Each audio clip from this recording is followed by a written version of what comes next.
통장 미래에서 좀 어려운 이슈일 수도 있을 것 같고요. 그래서 토론자분들께서 또 재미있게 또 알기 쉽게 또 어떤 관점에서 이걸 봐야 될 것인가, 또 주요한 이슈는 무엇인가 아마 좀 풀어주실 수 있을 것 같아요. 먼저 정재영 교수님께 부탁드리겠습니다. 네. 어, 일단 두 분 발표 잘 들었고요. 또 정준호 교수님 제 분야와 조금 중첩은 되지만 그래도 저보단 더 심도 있게 비판적으로 잘 리뷰해 주신 것 같습니다. 그리고 또 박병원 센터장님은 이 미래 연구의 불모지의 첫 개척자로서 지금 깃발을 꽂으시고 이제 긴 여정을 이제 시작하고 계시는데 그 여정 속에서의 어떤 그 명암이라고 그럴까요? 이제 그런 부분들을 잘 말씀해 주신 것 같아요. 먼저 그 정준호 교수님 발표를 제가 들으면서 어떤 생각을 많이 했냐면 첫 번째는 지금 저희들이 제 411회 과학기술 정책 포럼에 갖고 있는 이제 취지가 지금까지 어떤 혁신 연구가 어떻게 진행되어 왔고 그리고 이를 기반으로 해서 우리 혁신을 공부하는 사람들에게 조금이나마 도움이 되자라는 그런 취지로 저도 이해를 하고 있습니다. 그런 의미에서 기술 혁신과 경제 성장이라는 꽤 오래된 주제이고 또한 매우 중요한 주제입니다. 그 주제를 정준호 교수님께서 잘 소화를 해주셔서 아마 박사 과정 중에 혹은 석사 과정 또한 기술 혁신과 경제 성장을 할 때는 반드시 읽어야 될 저는 논문으로 저는 추천하고 싶고 아마 어디를 이제 제출하셔도 리젝트 안 되고 억셉트가 되지 않을까 라는 생각이 듭니다. 근데 또 하나는 더 재미난 부분은 뭐냐면 정준호 교수님께서는 지금 기술혁신 학회에 나타나시는 분이 아니에요. 약간 그 투명 인간도 아니시고 그러나 이쪽에 그 기술경제학 쪽으로는 다 꿰셔서 오늘 얘기를 해주셨는데 이게 실질적으로 보면 우리나라에서의 기술혁신을 연구하는 산업적인 관점 혹은 뭐 기업적인 관점 거시적인 제도적인 관점 이런 데서 보더라도 우리가 지금 간극이 보이듯이 학문적 백그라운드에서 보더라도 경제학으로 기술혁신을 접근하시는 분이나 혹은 경영학으로 접근하시는 분, 사회학, 행정학 이런 분들에 대해서 혹은 심지어 기술사 쪽에서도 같이 공유하는 장이 매우 없다는 거예요. 그런 부분들의 어떤 그 한계를 정준호 교수님 발표를 통해서 잘 우리가 느끼지 않았나. 그래서 다음부터는 아마 저희 기술혁신 학회나 쪽에 이제 참여를 하시지 않을까 하는 그런 생각을 해봅니다. 또 하나는 지금 이제 기술혁신과 경제성장에서는 이제 잘 지적해 주셨지만은 신고전파와 이제 네오슈페터리언들이 보는 기술혁신에 대한 뷰는 되게 차이가 많이 납니다. 그걸 잘 정리해 주셨고 그리고 또 하나는 이 경제학을 하시는 분들이 기술 경제학을 하시는 분들도 되게 마이너고 또 하나는 이 기술혁신 쪽에 와서 발표를 좀 많이 해주셨으면 좋겠다라는 생각도 하나 제가 드는 거고요. 두 번째는 아까 이제 역사적인 관점도 매우 중요하게 얘기해 주셨는데 지금 저희 기술혁신 연구 쪽에서도 역사적인 연구들은 꽤 많이 안 하고 있다는 것이죠. 이제 그런 부분들도 우리가 좀 더 큰 플랫폼을 갖고 경제학이나 경영학이나 사회학이나 행정학이나 이런 분들이 한 주제에 대해서 큰 장이 좀 됐으면 좋겠다라는 게 이제 정준호 교수님 발표를 통해서 이제 느꼈던 거고요. 이제 조금 구체적으로 들어가서 보면 이제 이근 교수님의 이제 추격 이론을 이제 잘 정리해 주셨는데 이런 부분에서도 좀 한두 가지 저 나름대로도 이제 느끼는 게 뭐냐면 추격에 대한 중요한 지표로서는 특허를 많이 활용을 하셨죠. 근데 이제 또 비판적으로 생각을 해보면 특허도 보면 이제 미국에 출원한 특허 저도 이제 아까 오전에 발표를 할 때 첫 세션에 발표를 할 때 미국 특허의 통계를 활용했습니다마는 실제적으로 안에 좀 한 단계 내려가 보면 3분의 1이 삼성전자가 차지한다는 것이죠. 이제 그런 부분을 생각해 보면 조금 더 우리가 추격에 대한 지표들에 대한 연구도 더 많이 개발돼야 되기도 하지만 현재 사용하는 지표에 대한 한계들도 또한 좀 더 경제학을 하신 분들은 되게 어그리게이션 쪽을 많이 하시니까 그런 비판들도 조금 가미했으면 좋겠다라는 것이고 물론 그 경제학 하신 그 분들의 어떤 접근 중에 보면 되게 이제 계량적인 접근도 매우 중요하다고 저는 이제 보고 있고 또 그렇게 많이 실천을 하고 계시는데 정준호 교수님도 이제 그 얘기를 이제 지적해 주셨습니다. 뭐냐면 이 제도적 관점들을 이제 수용적 좀 포함을 시켜야 되는데 경제학 모델 안에 이제 그런 것들이 이제 많이 없다라는 것이죠. 이제 그런 부분들이 앞으로 기술 혁신과 경제 성장 혹은 기술 경제학을 하시는 분들이 그런 부분들 좀 더 포용적으로 포함시켜야 되지 않을까라는 것이고요. 또 하나는 우리가 지금 전환 얘기를 많이 하고 있는데 이제 전환에 대한 우리 나름대로의 지표 이런 부분들이 우리가 지금 고려되고 있는가 이제 그 경제학 쪽에서 어떤 지표들을 써야 되는가 이런 부분도 아마 좀 더 향후에 어떤 이슈가 되지 않을까라는 생각이 들고요. 아까 이제 추경 모델에서 중국이라는 얘기를 많이 나왔는데 저도 최근에 그 해양 플랜트라는 사례를 좀 진행하고 있는데 왜 해양 플랜트가 실패를 했는가? 그 실패 이유에는 여러 가지가 있을 수 있겠습니다만은 또 하나의 관점으로 보는 거는 중국이 더 빠른 속도로 해양 플랜트를 추격을 합니다. 추격하는 이유는 중국이 가지고 있는 여러분도 잘 아시는 얘기지만 내수 시장의 캡티브 마켓이 꽤 튼튼하고 그 다음에 정부가 그것을 새로운 기술을 만들려고 할 때에 뭐라고 그럴까요? 플랫폼을 제공하거나 혹은 다양한 그 레퍼런스 데이터가 쌓을 수 있도록 그런 제도적 장치들을 마련해 준다는 것이죠. 그런 의미에서 우리가 중국과 한국의 추격을 과연 같은 선상에서 보면서 추격 이론을 대비할 수 있을까라는 거는 좀 우리가 좀 더 깊이 좀 앞으로 봐야 되지 않을까라는 관점입니다. 그래서 좀 코멘트가 좀 여러 가지이긴 합니다만은 간단히 말씀을 드리면 정준호 교수님 수고 많이 하셨고요. 비록 이쪽에 나타나지는 않으셨지만 그러나 박사 과정이나 석사 과정들이 반드시 읽어야 될 물론 또 저도 읽겠습니다만은 그런 중요한 기여가 되지 않았나라는 개인적인 생각이고요. 두 번째 그 박병호 센터장님 같은 경우에는 실은 이제 미래에 대한 이제 현재 우리가 불모지인 한국에서 미래 연구에 대한 불모지를 이제 개척해 나가는 노력이 참 대단하시다라는 걸로 먼저 말씀을 드리고 싶고 지금 이제 우리나라가 보면 이제 추격이다 보니까 또 미래도 추격하는 지식을 또 배운다는 거죠. 이제 그러다 보니까 그러면 우리의 미래는 뭐야?라고 이제 질문을 던지면 옆집은 뭐해? 이제 곧바로 이제 이런 얘기가 나오는 거죠. 이제 그런 의미에서 실은 우리가 언노운으로 가야 되는 지금 현재 단계에서 혹은 전환이라는 얘기를 많이 하면서도 정말 우리의 미래를 그리고 있나라고 하면 여전히 추격적 미래를 그리고 있다라는 것이죠. 이런 부분이 현재 아마 박병호 센터장님도 아까 현황에서도 잘 얘기해 주셨던 것 같아요. 그래서 하나 예를 좀 들어보면 저도 옛날에 이제 미래라는 것이 되게 이제 중요하다. 저도 개인적으로 생각을 해서 뭐 잠깐 이제 미래에 대한 거를 관심을 가졌었는데 그 중에 하나가 여러분께 좀 같이 공유하고 싶은 게 이제 브리티시 텔레콤의 미래팀입니다. 이제 BT라는 거는 이제 우리나라 한국통신과 유사한데요. 그 팀 안에 보면은 그 미래팀이 존재하는 6명 정도가 근무를 해요. 근데 그분들은 무슨 생각을 하시냐면 매일매일 우리로 얘기하면은 생산 없는 일을 많이 해요. 공허한 미래를 이제 계속 토론합니다. 앞으로 미래 통신 네트워크는 어떻게 변화할 것이며 미래 통신 서비스는 어떤 것들이 나와야 될 것이며 또 사회의 패턴은 어떻게 갈 것인가 이런 부분들을 해요.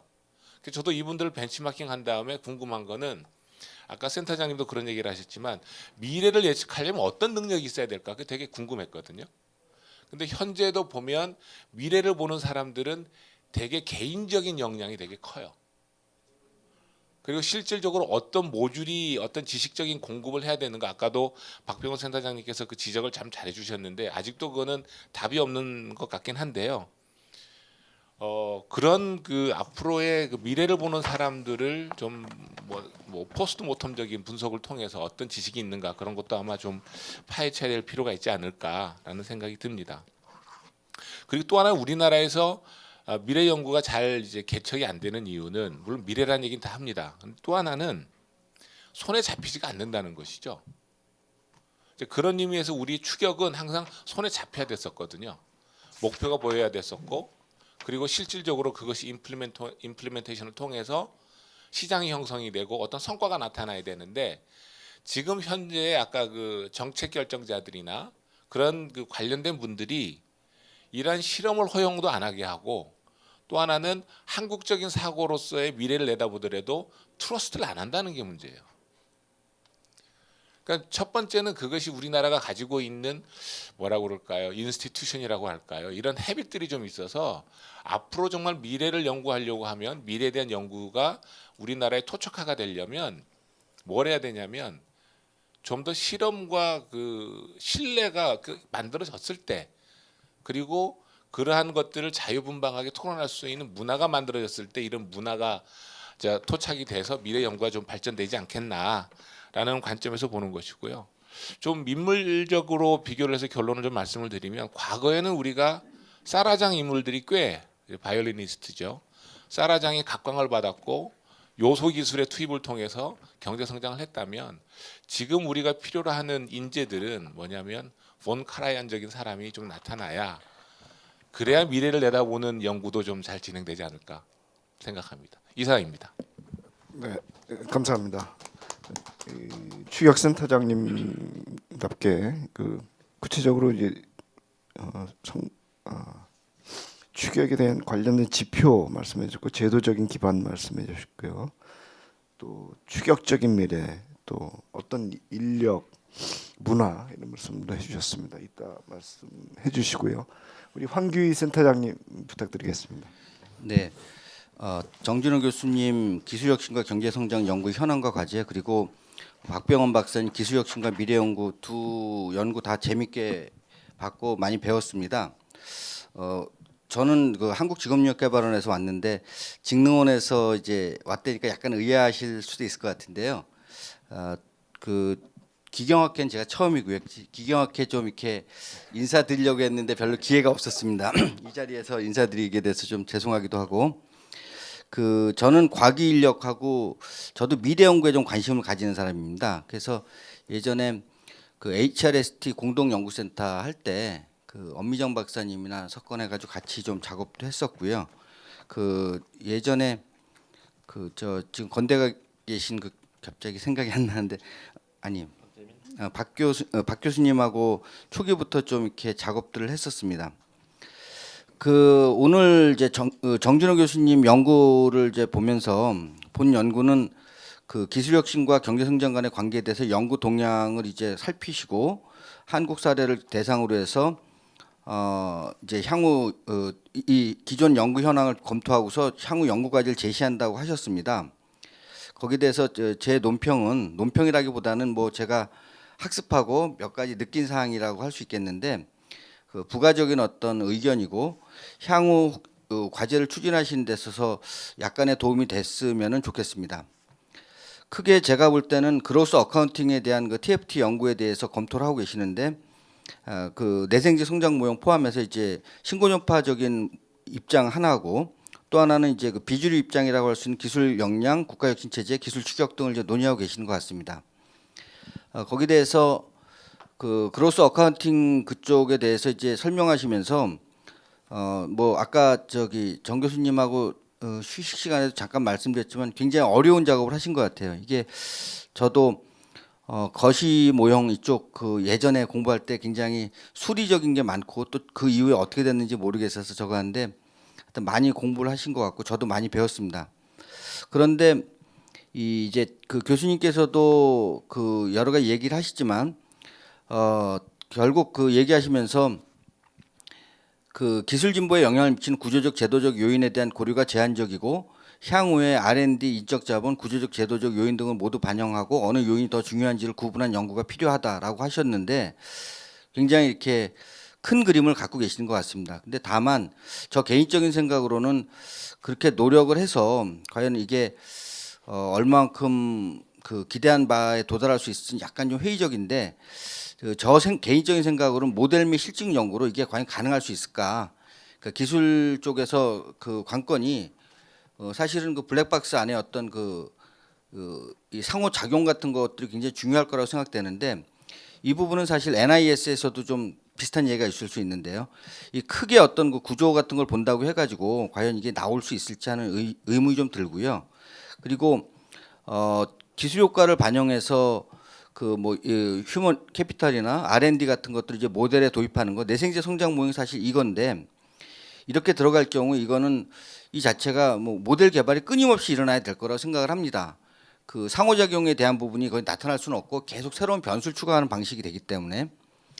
근데 더 큰 문제는 이러한 모델을 만들어냈다 하더라도 자료가 과연 그 백업을 할 수 있을까? 사실 그 경제학, 신고전파 경제학이 특히나 회고적인 연구라고 저 생각을 하는데, 저도 경제학을 했지만 그 이게 연구로서는 가치가 있지만 예를 들어서 기술 경제학은 제가 생각할 때 상당히 그 정책적인 측면이 존재한다고 생각을 합니다. 근데 현재나 미래에 대한 연구를 수행할 때 그 여기에 맞는 데이터가 존재할 수가 없는 거잖아요. 데이터라는 건 과거에 대한 것이고 현재에 대한 것을 한다고 하면은 잘해야지 이제 서베이를 하거나 인터뷰를 하는 정도고, 미래에 대해서 얘기한다면은 박병원 박사님 하신 포사이트 연구라든지 뭐 이런 부분이 될 텐데, 이러한 부분에 있어서 그 근본적으로 좀 그 애쓰는 공에 비해서는 이것이 학술적으로 과거에 대한 해석은 할 수 있을지 몰라도, 물론 아까 그 글리치 얘기하시면서 글리치가 이제 얘기한 회고적인 이야기 뭐 얘기하셨는데, 이게 기술 경제학, 기술 경영 경제가 어떤 그 현실 개입적인 것 그리고 정책 그 지향적인 것을 한다고 한다면은 이런 그 모델링이라든지 실증 연구에 좀 과도하게 하는 건 조금 비용 대비 효과에서 조금 그런 생각이 듭니다. 다음은 기술 역량, 국가혁신체제, 기술 추격 등의 논의에 있어서 그 김수 교수님 리버스 엔지니어링부터 말씀하시면서 테크놀로지 포메이션제에 대해서 상당히 인정을 하셨습니다. 그런데 근래 논의에 있어서는 그 이 단계론적 과정에 대해서 비판이 있다고 하시면서 이제 얘기를 하셨는데, 저 개인적인 생각으로는 꼭 이렇게 볼 수 있을지, 이 제가 이해할 때는 리버스 엔지니어링이라는 부분에 있어서 질적 전환이라는 부분이 나타날 수 있고, 그러한 부분은 그 단계론이라기보다는 어떤 그 발전 그 궤적 같은 거라 생각되는데, 너무 그거를 그 단계론적인 걸로 본다는 것 자체가 또 하나의 재단이 아닐까 하는 생각이 듭니다. 그리고 그 얘기하시면서 기술 역량론 얘기할 때 작업장 수준에서의 숙련 형성의 역할과 학습 메커니즘에 대한 것이 이제 중요하다고 얘기했는데, 조금 아쉽게도 이 부분은 좀 상세하지가 않았던 것 같아서 좀 아쉽고요. 혹은 또 이 부분이 기존 연구에서 아직 또 덜 발달됐다면은 또 그 부분이 좀 크지 않을까 생각합니다. 그 관련해서 16적 추격론 논의 중에서도 기술학습의 연속성, 단절성에 대한 이야기가 있었는데 좀 만족스럽지는 않았던 것 같고요. 그리고 그 제가 그 국가혁신 체제를 생각할 때 개인적으로는 이 부분이 국가 간의 어떤 제도 비교 등에서 유의미할지라도 제 구성 요소 간 결합 방식 등에 대한 검토가 여전히 필요하고, 그러한 부분은 그 근본적인 그 NIS나 뭐 이게 그 RIS가 되건 섹터럴 이노베이션 시스템이 되건 항상적으로 나타날 수밖에 없는 문제인데, 구성 요소 간의 결합 방식에 대한 것들이 이제 그 좀 더 천착돼야 되지 않을까 생각합니다. 그 물론 그 앞 세션에서 그 정재훈 교수님께서 이제 산업 부분 얘기를 하셨는데, 저도 이 관련 연구를 한번 해봤습니다. 탈추격과 기업 기술 혁신이라는 걸 한번 봤는데, 2007년 그 저희 기관이 갖고 있는 HCP랑 그 스테피에서 갖고 있는 이노베이션 서베이 2005년, 2006년을 결합해서 한번 봤는데, 그 볼 때 그 상세한 건 뭐 여기서 말씀드릴 수가 없고, 그 어떤 그 요소 간의 어떤 결합 방식에 의해서 산업의 어떤 그 산업에 있어서도 고위 기술 산업과 중저 기술 산업 간에 있어서 그 어떤 추격 그 발전 단계가 다르다라는 걸 일단 좀 찾아봤습니다. 저 개인적인 생각으로는 어떤 구조라든지 이런 것도 중요하지만 그 구성 요소 간의 어떤 그 상호 작용 메커니즘에 대한 부분이 좀 더 들어가야 될 거라고 생각되고, 그런 면에서 아까도 숙련 형성 얘기가 잠깐 나왔었는데, 이거는 사실 저희 기관에서도 좀 관여하는 부분입니다. 어떻게 보면 이게 여기서 얘기한 스킬이 그 역량하고도 상당히 밀접한 건데요. 그 최근에 저희 내부적으로 저희 기관 내부에서 몇몇 연구자들이 숙련 형성 혹은 숙련 체제에 있어서 이거를 그 추격 모형하고 무슨 뭐 탈추격 모형 이런 거에 대비되는 그 숙련 형성 메커니즘 혹은 숙련 체제를 좀 생각을 하고 있습니다. 무슨 얘기냐면은 기존의 그 인력 양성이나 활용의 방식이 여전히 유효한가? 그래서 이것을 좀 더 현실적으로 말하자면은 그 교육 훈련에 있어서의 그 메커니즘 혹은 노동시장에서 인력 운영 방식이 지금 어떤 전환점이지 않는가 뭐 이런 이야기를 하는 것입니다.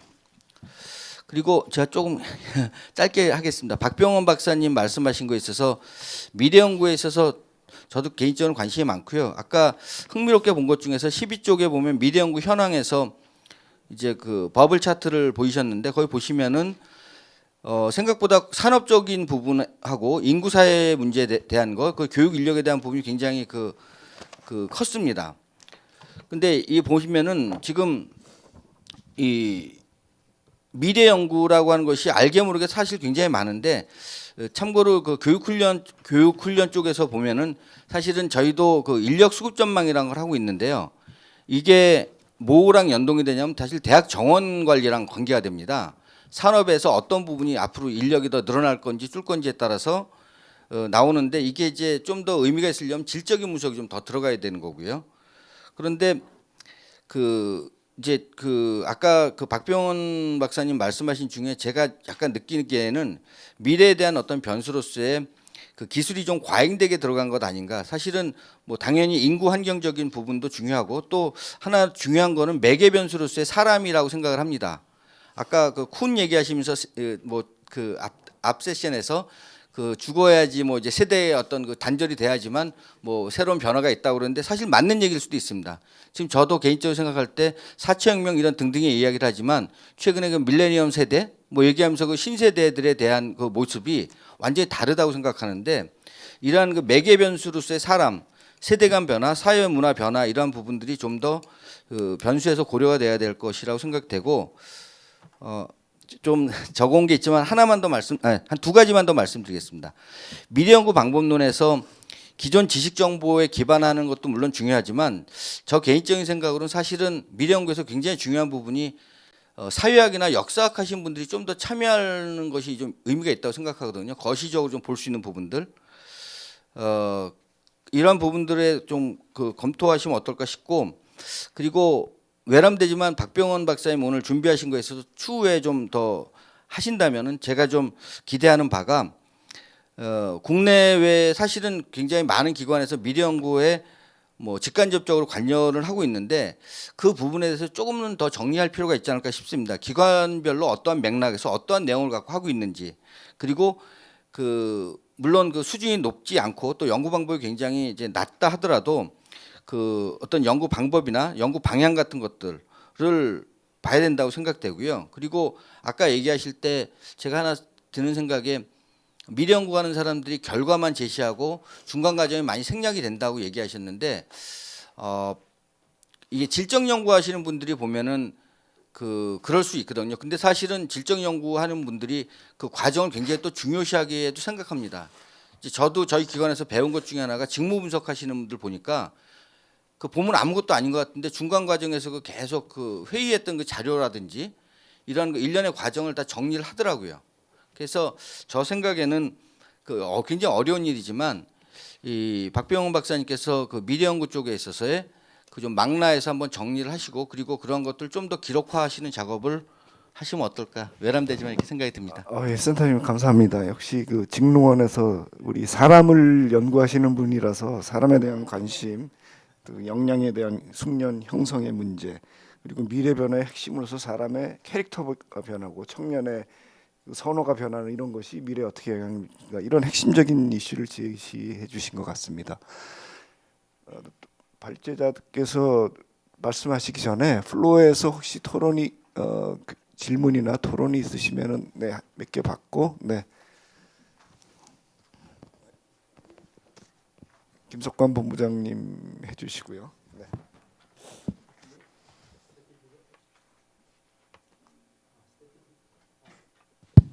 스태피 김석관입니다. 그 기술혁신연구 현황과 과제 심포지엄을 아까 말씀드렸듯이 이게 저희 스태피 30주년 기념과 관련돼 있어서 지난 역사를 돌아보는 의미가 있는데 그 중에 한 가지 제가 그 생각하면은 이게 그 기술혁신 연구라고 하는 게 디스플리노화되는 과정. 이것이 이제 스태피 역사하고도 같이 간다고 생각하는데요. 이게 초기 스태피 박사님들 보면 다 기술혁신 연구 관련 없이 그냥 생짜 이코노믹스, 뭐 경영학 하신 분들, 행정학 하신 분들이 와서 이제 그냥 나름대로 막 개척해서 막 시작을 하셨는데 결정적으로 이게 그 디스플린으로 자리 잡게 된 계기는 대학에 과가 생기면서 이렇게 발전한 것 같고 그래서 점점 스태피는 이제 그런 이론적 역할을 많이 못하게 된 과정인 것 같은데요. 이렇게 그 30년의 역사를 보면 디스플린이 형성되는 과정으로 이렇게 또 볼 수 있는데 지금 두 주제가 예를 들어서 이제 기술 경제학과 관련된 것, 그다음에 미래 연구와 관련된 것들이 제가 얼핏 보기에는 그 혁신 연구의 초기 같아 느낌이. 그러니까 약간 디스플린으로서 약간 형성되지 않고 뭔가 하려고 하는데 뭔가 안 되고 뭐 이런 느낌. 그래서 기술 경제학도 굉장히 오래 얘기는 했지만 이게 뭔가 딱 안착된 패러다임이 없는 것처럼 느껴지는 것 같기도 하고요. 미래학도 보면은 되게 SNS 상에서 미래학 그러면 되게 일단은 사이비로 접어보는 이런 것들이 많거든요. 그래서 이거 일단 미래학자는 누가 진짜고 누가 아닌가를 먼저 이렇게 뭔가 알아야지 뭔가 되는 것 같은 그래서 그 카이스트에도 미래 대학원이 있잖아요. 그래서 그런 어떤 이렇게 뭔가 미래학이라는 것 자체가 상당히 그러니까 정규적인 디스플린으로 자리 잡을 수 있는 그런 방향성이 있는 건지 가능성이 있는 건지 이런 게 좀 궁금합니다. 예. 네, 고맙습니다. 혹시 네, 없으시면 도전적인 이 질문까지 포함해서 좀 말씀을 해주시죠. 네. 예, 그 두 교수님의 꼼꼼한 지적에 대해서 감사드립니다. 사실 제가 이게 그 요청받았을 때 좀 상당히 객관화시키려고 했던 거거든요. 경제학에서의 기술. 그래서 각 유파별로 소개를 했는데요. 하나 얘기하겠습니다. 사실 기술 경제학은 경제학에서 별로 관심사가 아닙니다. 왜냐하면 할 게 많고 그렇기 때문에 그런데 중요하죠. 중요하다고 다 얘기를 하니까 기술이 궁극적이. 그래서 패러다임은 없어요, 사실. 그래서 제가 유파별로 설명한 거고 대부분의 외국에 관련된 그 핸드북 오브 이노베이션 어쩌고저쩌고 하는 책들 보면 대부분 다 이렇게 정리되어 있습니다. 사실 그걸 제가 참조를 안 할 수가 없었고요. 그래서 보면은 한국에는 두 가지 종류가 있습니다. 혁신에 대한 경제학에서. 하나는 TFP, 소위 주류적인 생각이 있고요. 그다음 비주류적인 생각에 이근 교수가 있는데 이근 교수님이 비주류였다가 이제는 주류죠. 그래서 한국에서 혁신에 관한 경제학 연구는 이근 교수님 그 학파를 제외하고는 나머지 분은 그냥 거시경제 연구하다가 한번 저 논문 쓰려거나 아니면 KDI에서 성장 추계하다가 하는 연구들입니다. 예, 그렇게 알아두시면 되겠고요. 그렇게 알아두시면 되겠고, 그래서 아까 황 박사님께서 얘기했던 식으로 저도 사실 모델링에 대해서는 회의적이하죠. 사실 이게 중요한 것은 아까 시스템 내에서의 서로 상호작용인데 그래서 제도적이고 좀 더 그런 것들이 필요하고 그런 얘기를 했던 거고요. 그다음에 숙련 형성도 제가 관심 있는 게 사실 제가 요즘 하고 있는 게 그 어떤 분하고 사회학자 되신 분하고 엔지니어들하고 그다음 작업장 숙련에 대해서 관심이 많아요. 사실 이런 메커니즘이 있어야 되는 거고 과연 한국이 아까도 뭐 껍데기라고 했지만 사실 껍데기는 아니지 않습니까?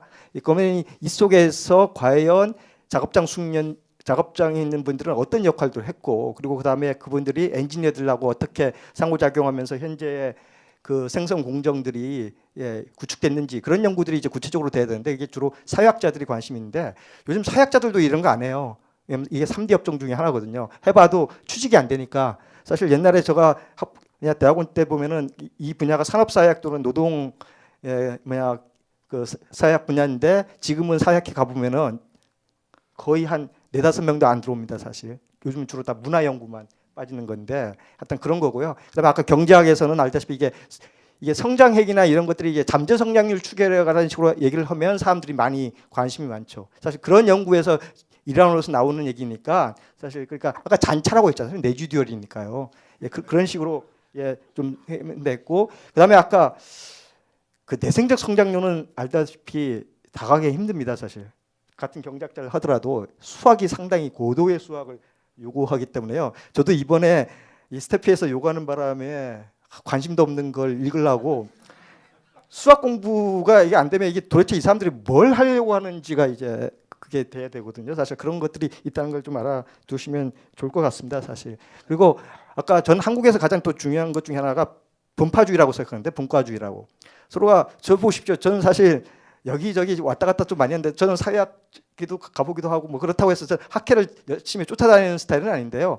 이 사실 주제별로 이게 연구가 돼야 되는데 그렇지 않습니까? 사실 제가 영국에서 공부했었을 때로 가보면은 그게 잡동사니거든요. 뭐 내추럴 사이언스함도 있고 그 다음에 사회학자들도 있고 공학하는 도 있고 그런 식의 소위 기능별 클러스터식으로 해가지고 혁신이나 이런 연구들이 해야 되는데 너무 이게 분과학문 되다 보니까 경제학에서 하는 얘기들 하고 그 다음에 경영학에서 하는 얘기들, 사회학에서 하는 얘기들이 너무 지금 딴 것처럼 노는 게 있다라는 생각이 들었고요. 그다음에 아까 이근스님 얘기에 대해서 뭐 한계도 있고 하는데 아까 황 박사님께서 이게 아까 그 김인수 교수님 얘기하는 그 세 단계에 대해서 하나의 궤적인데 이걸 너무 단계론적으로 너무 과대 해석하는 게 아닌가라고 생각하는 중에 하나인데요. 어찌됐든 간에 이근 교수님의 전 기여는 뭐라고 생각하냐면요. 어찌됐든 간에 김인수 교수님은 제품 수명 주기 이론을 틀을 못 벗어났거든요. 근데 제품 수명 주기 이론이 맹점이 뭐냐면 추격이 순차적으로 되는 거고 이것들을 경제학에서 성장로 나온 게 발전으로 나오는 게 안행이에요. 일본의 기러기 앞에 가면 우리가 그 간다는 얘기거든요. 제품 수명 주기라는 게 그 논리인데요. 근데 기술 수명 주기는 뭐 하나가 있냐면 근데 이근 선생님이 이건 자기가 캐치를 못했다고 생각하는데 이건 여러 가지에 있는 기술들 중에서 자기가 선별하는 과정이거든요. 장수 기술이든 중간 기술이든 단면 기술이든 무슨 말이냐면 이게 어떻게 선별하느냐에 따라서 추격이 공존할 수가 있고 병존할 수 있다는 얘기입니다. 그러니까 이게 상당히 중요한 발상이거든요, 사실. 그런 점에서 보면 이근 교수님이 이건 상당히 기여라고 생각을 해요. 아까 말로 정재훈 교수도 얘기했다시피 아까 미국 데이터의 한 3분의 1 정도가 다 삼성 거고 해서 사실 우리나라 5대 재벌 거면 거의 한 70-80% 이상 차지하기 때문에 한계는 있지만 그럼에도 불구하고 제품 수명 주기로는 기본적으로 캐치업 단계가 순차적인 게 아니라 소위 말해서 여러 가지 형태로 나타날 수 있다는 측면에서 얘기했다는 측면에서 보면 논리적으로 그렇고요. 이건 사실 저같이 이제 성장론에 관심 많은 사람들 입장에서 보면은 이제는 이게 리니어 관점이 아닐 수가 있다는 점에서 좀 제가 높이 평가를 할 수 있다. 그런 점에서 좀 약간 이근 교수님의 논리를 좀 디펜스 좀 하고 싶습니다. 고맙습니다. 아까 여러 가지 논점에서.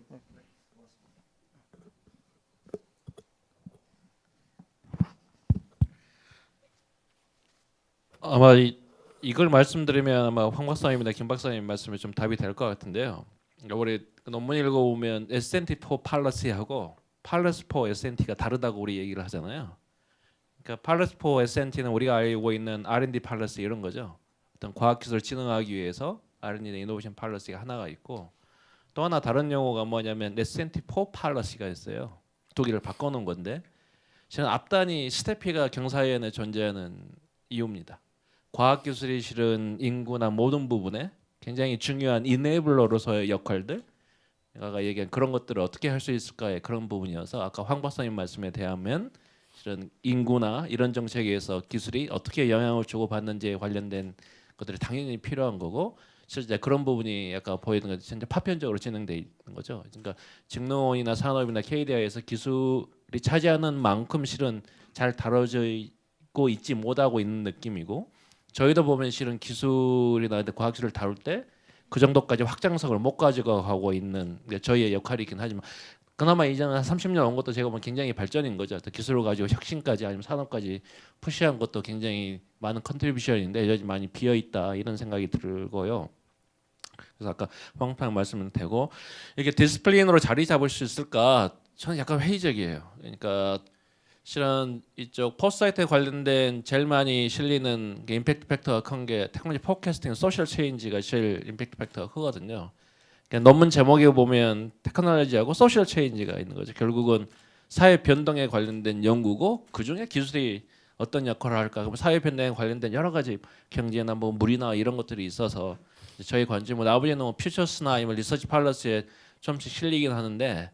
결국은 학문문화라는 게 그걸 대표하는 학회나 저널로 결국은 대표가 돼야 디스플레인으로 인정을 받는 건데 실은 그 저널들로 보시면 온갖 것들이 다 들어오거든요. 그러니까 저는 여전히 제가 아마 그렇게 시작을 해서 그런지 모르겠지만 저는 프랙티스로서의 포스사이트를 저는 받아들이고요. 아까 기술 경제든 기술 경영이든 모든 부분의 앞단에 아까 기술이 어떤 직능에 미치는 걸 보면 앞단을 봐야 되는 거잖아요. 아까 트랜지션 보려면 어디로 가야 되는 건지 뭐 왼쪽으로 갈 수도 있고 오른쪽으로 갈 수도 있고 아까 경제 성장 모델이면 우리가 독일 모델이냐 아니면 무슨 모델에 관련된 히스토리컬 분석과 그다음에 우리가 가야 되는 비전에 관련된 거여서 약간의 디스플린으로 가기에는 좀 한계가 있다. 그럼에도 불구하고 이 요소가 추가되지 않으면 저는 여전히 아까 얘기한 단계적 남들 따라가는 아까 굉장히 좋은 말씀 추격형 미래. 저희가 리프로깅이나 뭐 프레이블 블레이저 얘기하는데 도대체 우리가 가야 되는 게 뭘까에 관련된 건 다 모두 다 좀 해야 되는데 잘 보이지 않아서 그런 걱정이 좀 들긴 합니다.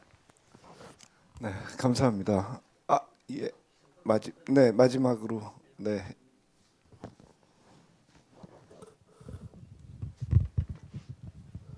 아니, 끝내셔야 되는 시간에 간단하게 좀 여쭙고 있습니다. 박 박사님 지금 이제 뭐 그런 또 말씀도 프랙티스로서의 그 포캐스팅 말씀도 하셨습니다만 그래서 지금 뭐 그 매티리얼 자체도 제한이 있었겠지만 그 포캐스팅 액티비티 자체를 지금 분석 대상으로 그 위주로 삼으시지 않습니까? 그죠? 근데 그 우리의 그 포캐스팅이 결국 이제 좀 더 디시플린으로도 자리 잡고 정말 제대로 발전하기 위해서는 이렇게 그 포캐스팅 물론 포캐스팅이 자꾸 중요해질 거잖아요. 우리 그 사회의 어떤 여러 가지 상황을 보면은 근데 그것이 그냥 하나의 계속 그 업데이트된 포캐스팅 좀 더 또 뭐 다른 쪽에서 하는 포캐스팅 이런 것들의 총량만 늘어나는 것이 아니라 그것이 좀 더 질적으로 발전하고 체계화되기 위해서는 포캐스팅 자체에 대한 연구가 사실은 굉장히 그 많아져야 될 필요가 있는데 제 생각에는 우리의 지금 그 포캐스팅에 대한 연구가 아마 논문으로 발표된 것은 포캐스팅 작업 자체를 정리해 가지고 그냥 논문으로 내는 그거밖에 없었을 것 같아요. 그래서 그 여기에서는 하나의 액티비티로서의 포캐스팅과 별도로 과연 우리의 연구에서 포캐스팅 자체를 연구한 그런 연구는 얼마나 있었느냐. 그게 거의 없었다면 그 자체의 발견도 굉장히 중요한 걸 거라고 생각하거든요. 그래서 그런 부분이 훨씬 더 많아져야 되고 심화돼야 되고 그래야지 질적으로 늘어나 그 어드밴스드 될 것이고 그다음에 또 학문적으로도 이거는 굉장히 이 자체가 연구 대상일 필요가 있어라는 것을 또 대외적으로 그 컨센서스를 형성하는 데도 중요하고 저는 그런 측면에서 너무 이렇게 부정적으로 이렇게 볼 필요는 없고 정말 굉장한 그 자긍심과 그 의지를 가지고 좀 노력해 볼 부분이라고 생각이 듭니다. 감사합니다. 센터장님 혹시 네.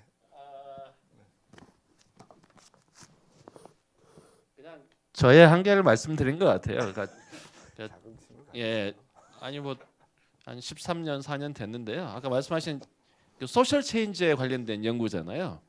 그걸로부터 역사나 문화나 심리로부터 어떻게 앞단에 관련된 소셜 체인지에 관련된 인사이트를 뽑아낼 수 있을까?